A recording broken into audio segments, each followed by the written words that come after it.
আরে ক্ষমতা না জনতা, জনতা জনতা, আপোষ না সংগ্রাম। এখন আপোষও হয়ে যায়, সংগ্রাম হয়ে যায়। তবে ইরান আপোষ করতে শিখে নাই।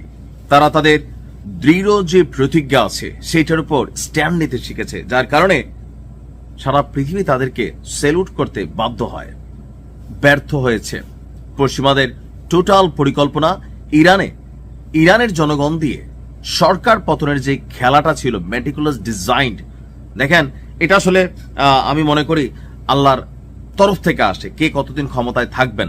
সো ইরানের বর্তমান ক্ষমতাসীন সরকার আরো হয়তোবা ক্ষমতায় আছেন, এই কারণেই এই পরিকল্পনা কাজে দেয়নি। তবে পরিস্থিতি একটু বিজ্ঞানও আছে, আমি ভরসা পাচ্ছি না। তারপরেও যেহেতু ট্রাম্প মুখে বলছে, আন্তর্জাতিক গণমাধ্যমে নিউজগুলো আসছে, সো হতে পারে হঠাৎ করে আবারও ইরানের উদ্দেশ্যে যে অভিযান পরিকল্পনা ছিল, অর্থাৎ দক্ষিণ চীন সাগর থেকে যে যুদ্ধ বিমানবাহী রণতরীগুলো আমেরিকা আপনার নিয়ে আসছিল আরব সাগরে, পাশাপাশি ফ্রিগেট, ডেস্ট্রয়ার, যুদ্ধ বিমান এখানেও ছিল। তা আমরা মোটামুটি ভাবতেছিলাম যে কোনো একটা বড় ঘটনা ঘটবে।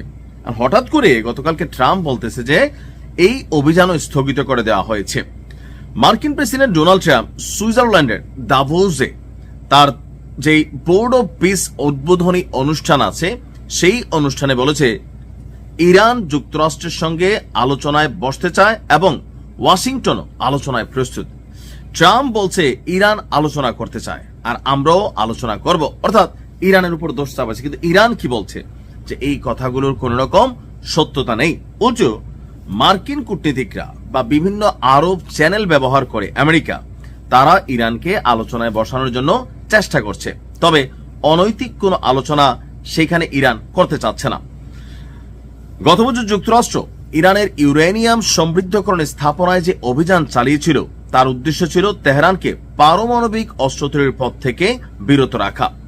ট্রাম্প বলছে যে যুক্তরাষ্ট্রের অবস্থান স্পষ্ট, ইরান যেন কোনোভাবেই পারমাণবিক অস্ত্র অর্জন করতে না পারে, সেই লক্ষ্যেই ভবিষ্যৎ পদক্ষেপ নেওয়া হবে। আর এক্ষেত্রে আপনার ইরানের সাথে আলোচনাটা জরুরি। তো আলোচনাটা কি হবে, যে বাবা তোমরা পারমাণবিক অস্ত্রের যে কারখানা এটা বন্ধ করে দাও, তোমরা ইউরেনিয়াম সমৃদ্ধকরণ বন্ধ করে দাও, আমরা আছি তো, আরবদের সাথে লাগলে আমরা প্রোটেকশন দেবো, সৌদিরে বলে দেবো। কারণ ইরান আর সৌদির মধ্যে একটু ভেজাল আছে, অপরদিকে আরব আমিরাতের সাথে ইরানের ভেজাল আছে, একটা দ্বীপকে কেন্দ্র করে। আমরা দুবাইরে বলে দিব যে বাবা তোমরা ওদিকে কোনো হাতটা দিও না, কারণ ইরানের সাথে আমাদের চুক্তি হয়েছে। কারণ এই ইরানের সাথে আমেরিকার কিন্তু গত 47 বা 46 বছর আগে খুবই ভালো সম্পর্ক ছিল। তৎকালীন যে রাজা পেহেলভি যুক্তরাষ্ট্রে এখন বসবাস করা মেটিকুলাস ডিজাইন তৈরি করার চেষ্টা করেছে, ইরানের সরকার পরিবর্তনের চেষ্টা করেছে, যে বলেছে যে আমি যদি ক্ষমতায় বসি তাহলে যাইয়াই পারমাণবিক কর্মসূচি বন্ধ। ইসরায়েলকে ইরান যে সমর্থন দেয় নাই বা স্বীকৃতি দেয় নাই, আমি দিব, আমাকে ক্ষমতায় বসান, কিন্তু ইরানের জনগণ সেটাকে নস্যাৎ করে দিয়েছে। আর ইরানের যে ক্ষমতাসীন সরকার, তারা কিন্তু এই ধরনের হুমকি ধামকি, বিভিন্ন ধরনের কূটনৈতিক চ্যানেলের যোগাযোগ অথবা আরব রাষ্ট্রগুলিকে দেওয়া চাপ, সেই চাপের প্রেক্ষিতে তারা এসে ইরানকে দেওয়া চাপ ইরান কোনোটাই নিচ্ছে না।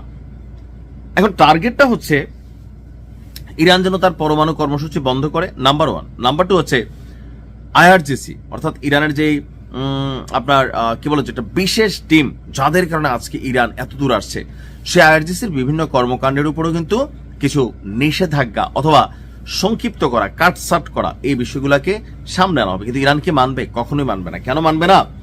ইরান ভালো করে জানে যে ট্রাম্প থাকতে কোনো ভরসা নেই, আমেরিকা থাকতে কোনো ভরসা নেই।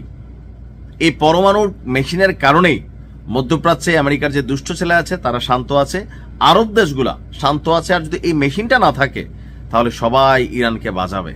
তবে আমার ধারণা ট্রাম্প পৃথিবীর কাছে প্রমাণ করতে চাচ্ছে যে দেখো, আমি তো চাইলেই ঘটনা ঘটাইতে পারতাম, কিন্তু ঘটাই নাই। আমি চেষ্টা করছি আলোচনায় বসাইতে, ইরান বসা নাই, তা আমি আর কি করব? পৃথিবীতে শান্তি দরকার, রক্ষা করা দরকার পৃথিবীকে, মধ্যপ্রাচ্যে শান্তি দরকার, সেই জন্য আমরা অভিযান চালাই বসছি।